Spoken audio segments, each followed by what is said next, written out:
Ya, senang sekali bisa menjumpai teman-teman di dalam dialog sore hari ini. Kali ini kita akan dialog dengan santai saja sebetulnya. Yang sebetulnya diawali dari sebuah keresahan bagaimana kita bisa menanggulangi pekerja anak di Indonesia. Seperti kita tahu, agak redup sebetulnya penanggulangan pekerja anak di Indonesia dalam beberapa tahun terakhir ini. Karena itu jarak dalam rangka memperingati Hari Dunia tentang Pekerja Anak tahun ini ingin mengajak teman-teman anggota JARA dan SC JARA untuk menyampaikan apa sebetulnya menjadi tantangan dan peluang kita untuk melakukan penanggulangan pekerja anak di Indonesia. Kali ini telah hadir Bapak Ahmad Solikin dari LPKP Jawa Timur selaku SC JARA dan Ibu Kumala Dewi, Direktur Eksekutif PKPA yang merupakan anggota JARA.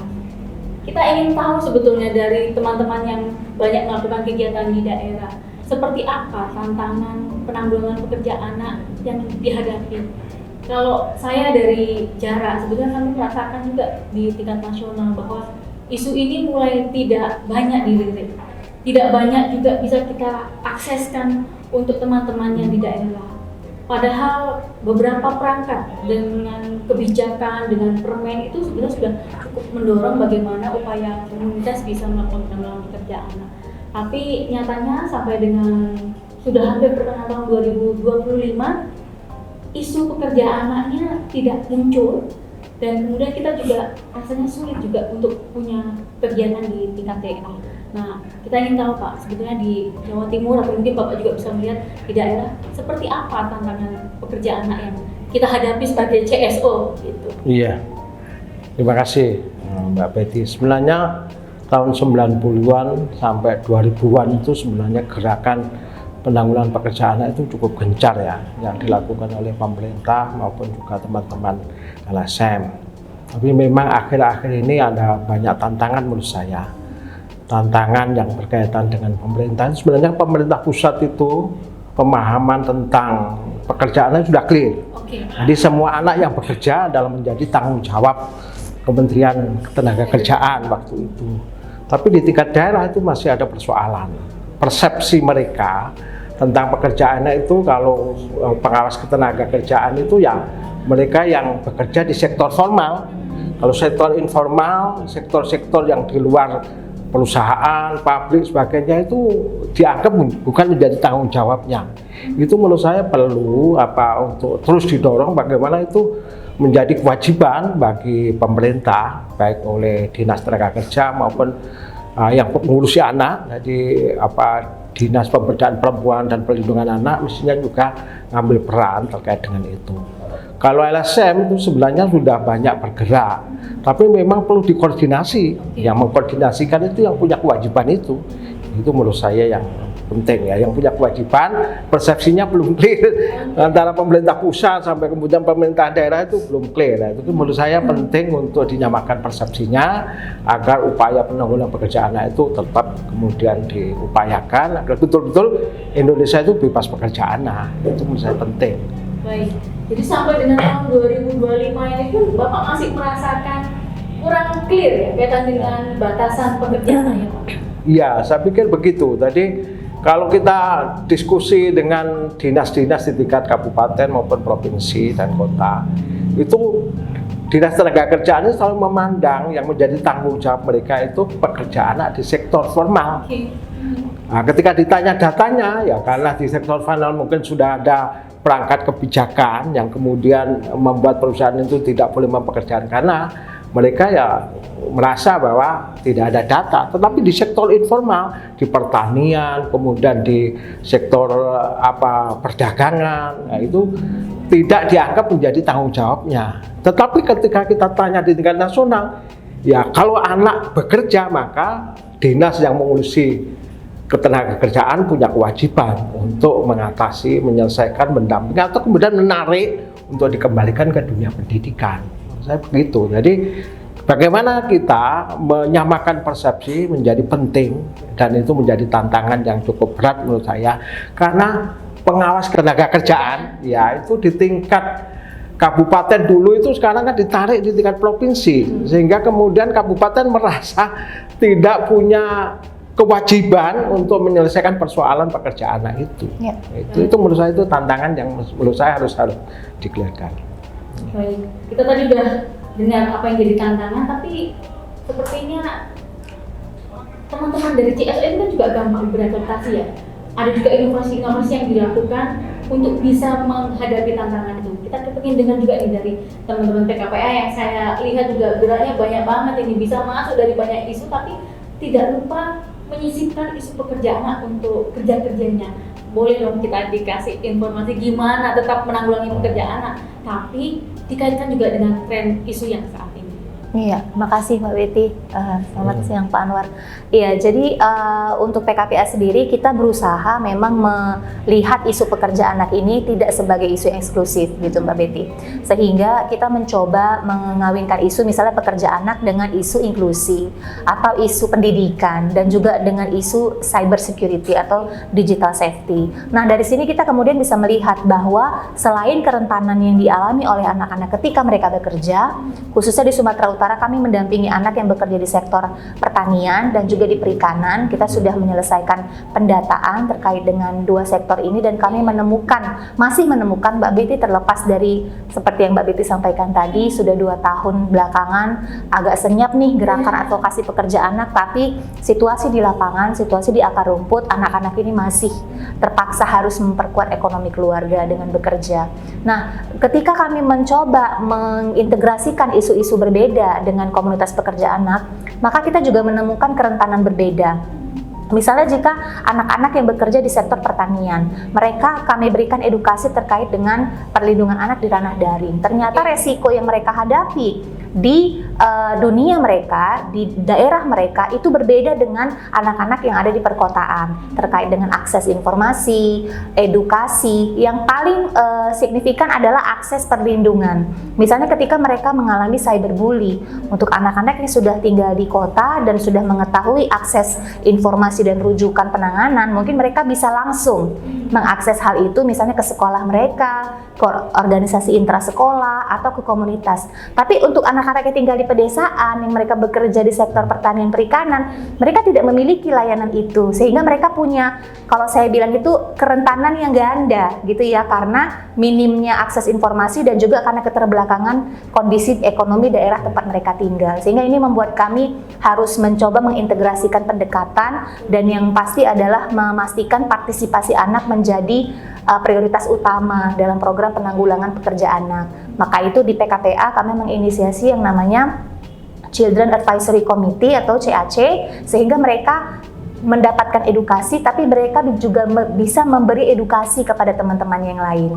Nah, ini juga salah satu strategi keberlanjutan program yang kami lihat, terlepas dari Pak Anwar sebutkan tadi, ada mispersepsi, ada komunikasi, koordinasi. Kami merasakan sekali Pak Anwar dan Mbak Betty bahwa di tingkat kabupaten tidak ada lagi pengawas ketenaga kerjaan. Jadi kalau kami ingin berkoordinasi, kami harus ke pusat, dan kemudian mereka juga kesulitan melakukan penjangkauan karena sudah tidak di zona dia lagi gitu, sehingga kami merasa ini kita tidak bisa diam, kita harus bisa melihat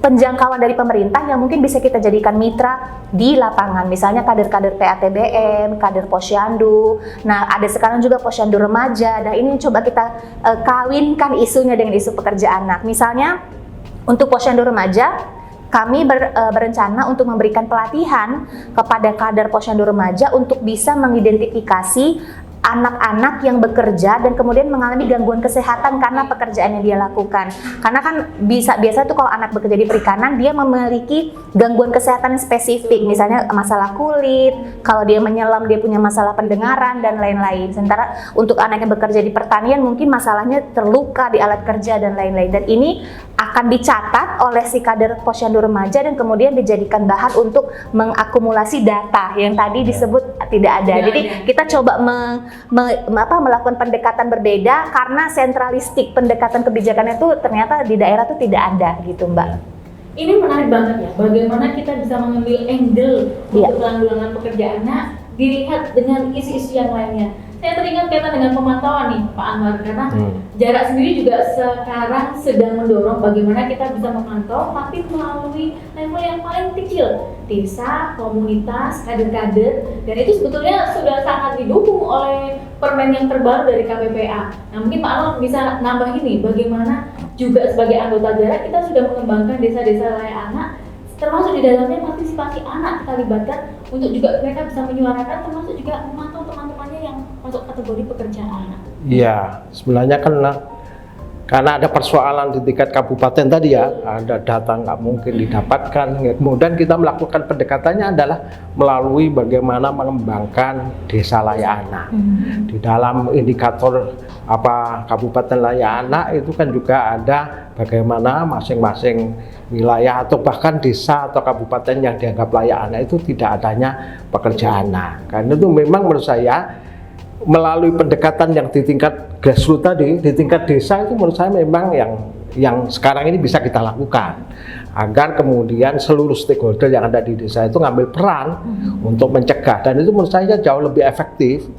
Tetapi memang ketika kemudian dibawa ke tingkat kabupaten itu menjadi persoalan karena kemudian tidak ada kebijakan di tingkat kabupaten yang bisa mendorong desa-desa itu mengambil peran. Itu menurut saya penting. Nah, karena itu bagaimana juga pusat memberikan tekanan atau memberikan fasilitasi, asistensi kepada provinsi, kepada kabupaten agar mereka juga punya gerakan itu yang kemudian desa kita siapkan, desa kita fasilitasi agar kemudian persoalan-persoalan pekerjaan anak itu bisa ditangani. Ada kebijakan di tingkat desa, ada perdes yang kemudian perdesnya mungkin perdes perlindungan anak, tapi di dalamnya ada persoalan pencegahan pekerjaan anak, persoalan pencegahan perkawinan anak. Itu bagian-bagian yang terpenting karena ketika anak dikawinkan usia muda pasti dia harus bekerja untuk bisa memenuhi kebutuhan hidupnya. Karena itu juga itu menjadi bagian yang menyebabkan lahirnya pekerjaan anak dengan adanya perkawinan usia anak. Kayak gitu itu yang kemudian menjadi bagian yang strategi yang bisa dilakukan oleh teman-teman LSM, anggota jarak di masing-masing daerah itu menurut saya kayak begitu. Enggak gitu, walaupun di tingkat kabupaten provinsi masih ada persoalan tidak nyambungnya persepsi dengan pusat, menurut saya itu menjadi bagian yang harus kita lakukan sampai di tingkat desanya itu. Tetapi sebenarnya masih tetap penting pusat itu melakukan intervensi. Karena kan ada dua kementerian yang sekarang itu ambil peran untuk persoalan anak. Jadi perlindungan anak itu di Kemen PPPA, kemudian pekerjaan anak itu secara kewajiban sebenarnya ada di Kementerian Tenaga Kerja. Nah, bagaimana itu tetap bergerak. Kalau dulu kan ada program PPKH dan sebagainya itu. Sekarang sudah tidak ada lagi, itu juga menurut saya perlu dipikirkan bentuk-bentuk program yang dilakukan di tingkat pusat yang kemudian provinsi, kabupaten, kota itu bisa kemudian menambahkan atau mengembangkan lebih lanjut. Tapi dorongan dari pemerintah pusat dalam bentuk juga mungkin stimulasi dari pemerintah pusat itu menjadi bagian terpenting yang kemudian bisa menggerakkan provinsi maupun kabupaten kota. Sedangkan di tingkat level grassroots, level desa itu sebenarnya teman-teman Ormas, teman-teman LSM sudah bergerak banyak dengan berbagai inovasi yang dia lakukan. Gitu. Jadi kita sudah lihat ya Pak, ternyata di tingkat nasional tetap juga kita membutuhkan dukungan dari kementerian, kemudian di level bawahnya ya sampai dengan tingkat desa. Saya tadi udah lihat nih peran pemerintah, peran CSO. Nah sekarang saya pengen tahu sebetulnya bagaimana selama ini juga kita CSO bisa menggandeng juga sektor bisnis untuk melakukan penanggulangan pekerjaan. Nah, saya pengen tahu dari PKPA yang saya lihat juga banyak juga menggandeng sektor bisnis supaya mereka juga punya tanggung jawab kepada anak-anak di wilayah operasi mereka. Mungkin PKPA bisa menambahkan beberapa pendekatan yang saat ini dilakukan. Iya, beberapa pendekatan yang dilakukan PKPA sepanjang beberapa tahun belakangan adalah kemitraan multi pihak itu menjadi salah satu pendekatan advokasi yang wajib dimiliki oleh lembaga jika kemudian mereka ingin memastikan penanggulangan pekerjaan anak yang komprehensif, khususnya apabila situasi pekerja anak ini, jadi pendekatan untuk kemitraan multi pihak adalah kemitraan yang melibatkan sektor bisnis, CSO, di mana kita juga mencari CSO lokal sebagai bagian dari keberlanjutan program partisipasi anak dan juga pemerintah desa. Jadi kemitraan multi pihak yang kita targetkan di sini adalah untuk membangun bersama desa agar menjadi lebih mandiri, karena sebenarnya situasi pekerja anak itu sangat erat kaitannya dengan situasi ekonomi desa tersebut. Dari program yang sebelumnya dilakukan PKPA di sektor kelapa sawit, Mbak Betty, kita melihat ada 10 desa yang kita dampingi. Dari 10 desa itu kita bisa melihat jenjang ekonomi di 10 desa ini. Dan makin rendah situasi ekonomi desanya, makin rendah sumber daya alam yang tersedia di desa tersebut, maka makin tinggi angka pekerja anaknya. Karena biasanya sawit menjadi satu-satunya alternatif mata pencaharian petani, dan untuk meminimalisir produksi mereka melibatkan anak dan keluarga. Sehingga kami dengan kemitraan multi pihak mencoba berdiskusi dengan pihak desa dan melakukan beberapa pelatihan untuk mencari alternatif inisiasi bisnis bersama, yang itu sudah diuji cobakan di 3 kabupaten, Deli Serdang, Langkat, dan Serdang Bedagai. Jadi pendekatan ini kemudian ditargetkan untuk menjadi salah satu ide untuk pilar CSR-nya perusahaan kelapa sawit gitu. Jadi kita coba melihat ketika perusahaan ingin mendesain CSR mereka harus melakukan partisipasi rural appraisal, jadi asesmen bersama dengan masyarakat, dan ini coba kita uji cobakan untuk sektor sawit, dan harapannya tahun-tahun ke depan kita bisa menguji cobakannya dengan sektor lain juga gitu, Mbak. Ini cocok juga dengan yang dilakukan jarak selama ini, karena salah satu pendekatan yang dilakukan untuk multi pihak itu juga dengan melalui Pakla.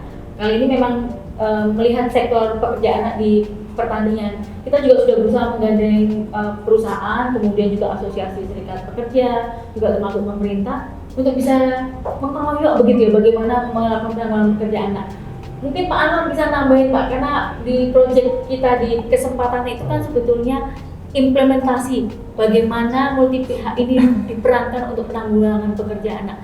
Nah, mungkin Bapak bisa masuk juga ke harapan apa yang bisa kita lakukan ke depan gitu ya. Kita udah lihat ya strateginya yang dilakukan PKPA ini banyak sekali. Multi pihak termasuk salah satu jalan yang kita lakukan, tapi tidak lupa pelibatan anak. Mungkin ini masuk ke segmen terakhir ya, bagaimana Bapak bisa memberikan dorongan, tapi juga mungkin diselipkan apa harapan ke depan gitu loh Pak. Pertama menurut saya memang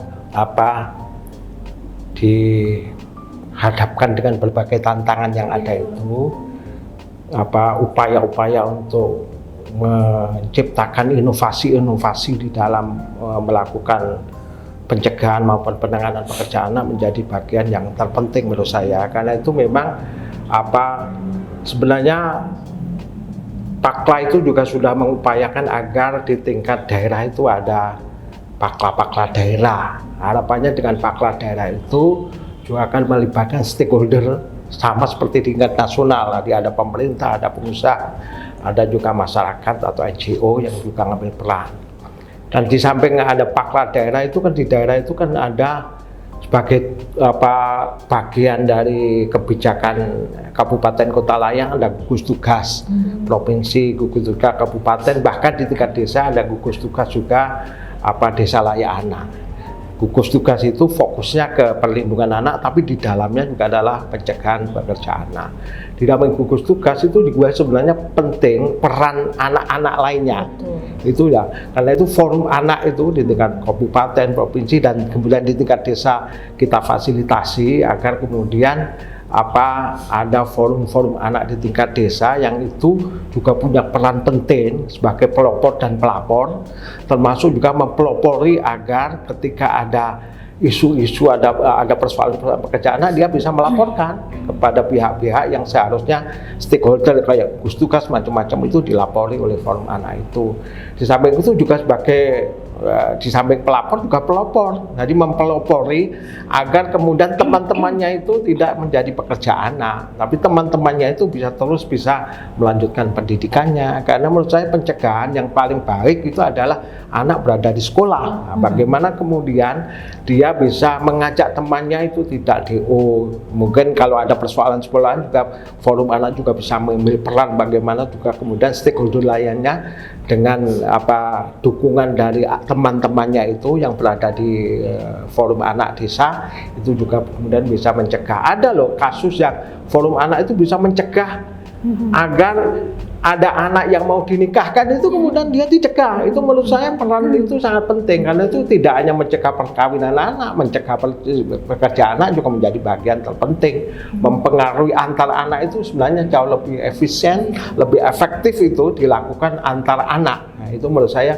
bagian dan itu kemudian sudah dilakukan di beberapa desa di dampingan program kesempatan dulu dan sampai sekarang masih berjalan. Dan kemudian juga dilakukan oleh karena itu juga berkoneksi dengan kebijakan Kabupaten Layana itu menurut saya masih tetap dilakukan dan setiap tahun ada evaluasi.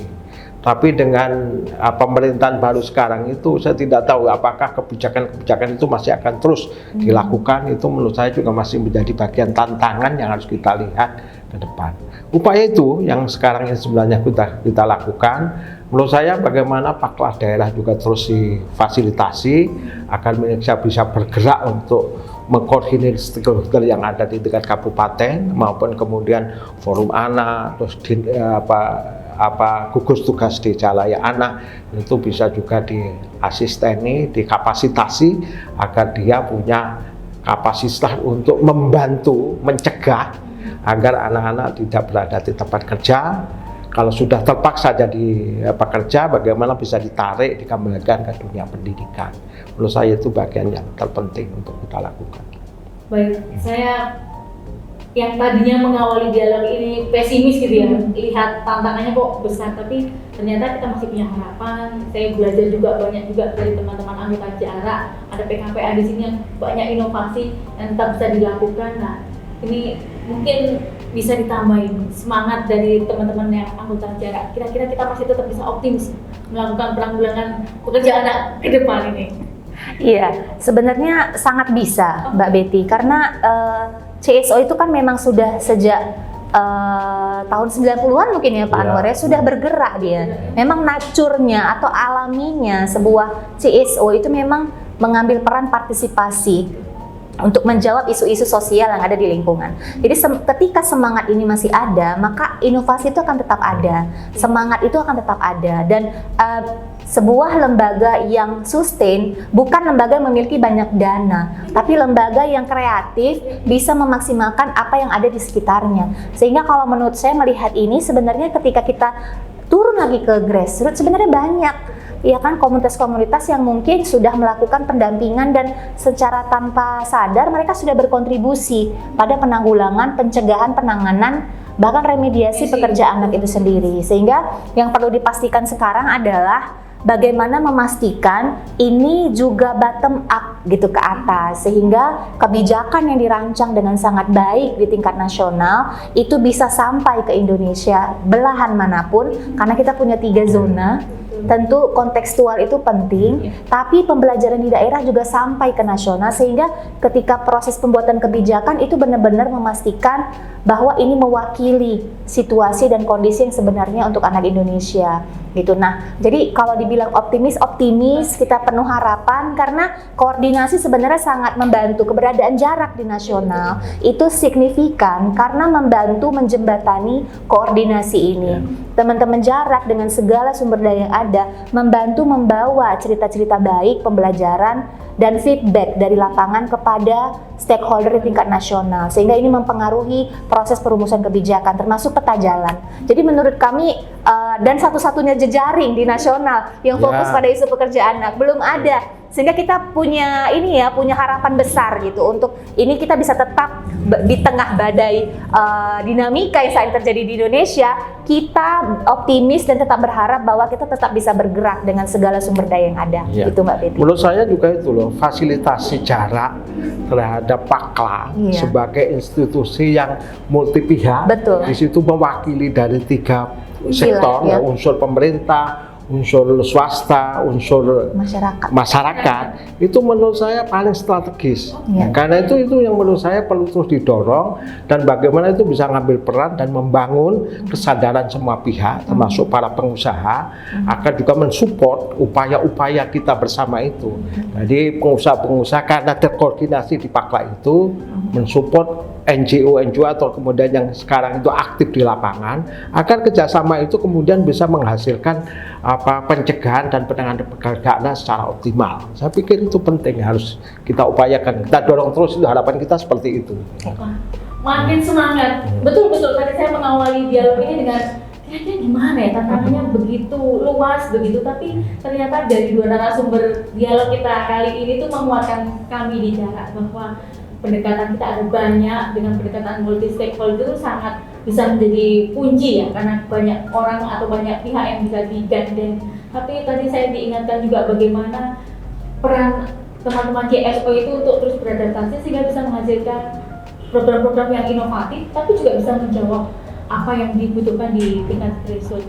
Ini dialog yang sangat kaya, mungkin tidak cukup untuk sesi 1 ini, pasti kita akan bikin sesi-sesi berikutnya. Tapi memang dialog ini rasanya perlu dikembangkan, terutama karena mungkin ada teman-teman anggota lain yang juga berharap gimana sih mereka juga bisa dikuatkan, karena mungkin ada tantangan yang bisa mereka hadapi sendiri gitu ya. Ini dialog mudah-mudahan bisa berlanjut di episode berikutnya, tapi kita niatkan memang kita terus bersemangat untuk penanggulangan pekerjaan di Indonesia, terutama karena di setiap bulan Juni kita memperingati Hari Dunia Menentang Pekerja Anak. Saya ingin mengajak CSO, sektor bisnis, akademisi, mungkin semua pihak untuk sama-sama kita mendorong bagaimana perlindungan atau upaya penanggulangan pekerja anak ini bisa naik lagi isunya, tapi tentu saja dengan pendekatan yang lebih inovatif. Terima kasih untuk kehadiran Pak Anwar Solikin jauh-jauh ini dari Jawa Timur, Malang. Jawa Timur datang ke Jakarta. Ya. Kak Mala dari Medan. Jauh, lebih jauh lagi. Itu sebetulnya representasi Jarak ya. Betul. Bagaimana Jarak itu walaupun kantornya ada di Jakarta, tapi sebetulnya anggotanya ada di Sumatera, Betul. ada di Kalimantan, ada sampai di NTT, NTB.